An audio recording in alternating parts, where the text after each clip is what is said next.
While we were talking about the lines, I started getting a lot of questions on other conditions of the face. The first thing that I thought was pigmentation is something let's address, but that's a large topic. So I shall try and take one pigment condition at a time. Let's do melasma, which is the most common one, right? So what is melasma? Melasma is simply pigmentation that very commonly occurs on your cheek. Very common in females, but you do see melasma in men as well, and you do see melasma beyond the cheeks. It may start off on the cheek, or it may not even start off on the cheek, and then you will have melasma all over your jawline, your upper lip, your nose, your forehead. It can pretty much spread to all these areas. Why does melasma happen? We don't know either.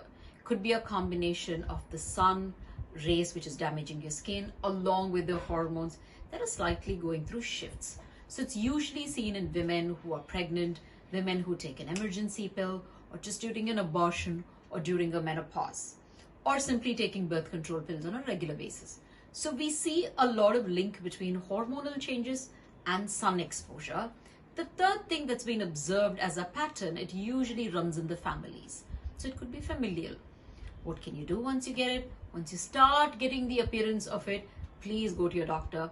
Make sure what the right diagnosis of that pigmentation is. And if that is melasma, then you need to start addressing it immediately, because what we can do best is arrest the progress or the spread of the melasma. Take away what is already there might be really, really difficult depending on what layer the pigmentation has started. Like, is it the topmost layer of your skin, or is it already affected the deeper layers? Depending on that, has it already affected the blood vessels in that area?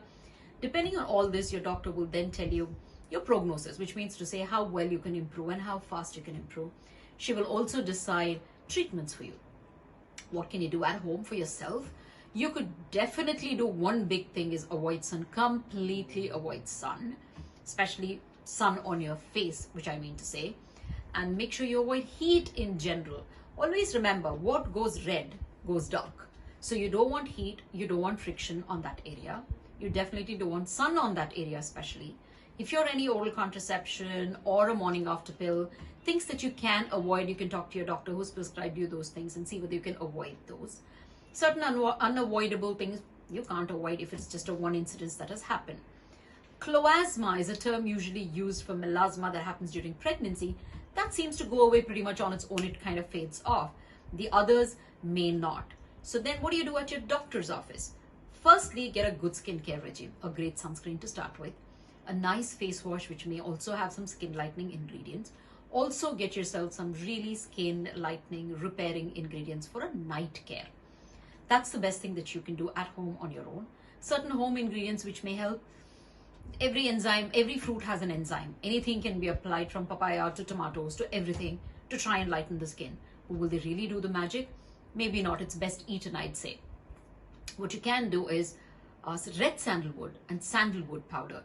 This, using them as a mask, really, really helps.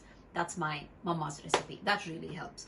But otherwise, your doctor has to prescribe you a set of creams with skin lightening ingredients in them. At your doctor's office, you could opt for really mild peels, but make sure your doctor monitors it. She chooses your peels because it's very important. And then something like a Q-switched laser, which again has to be set by your doctor, because the parameters are set on the machine.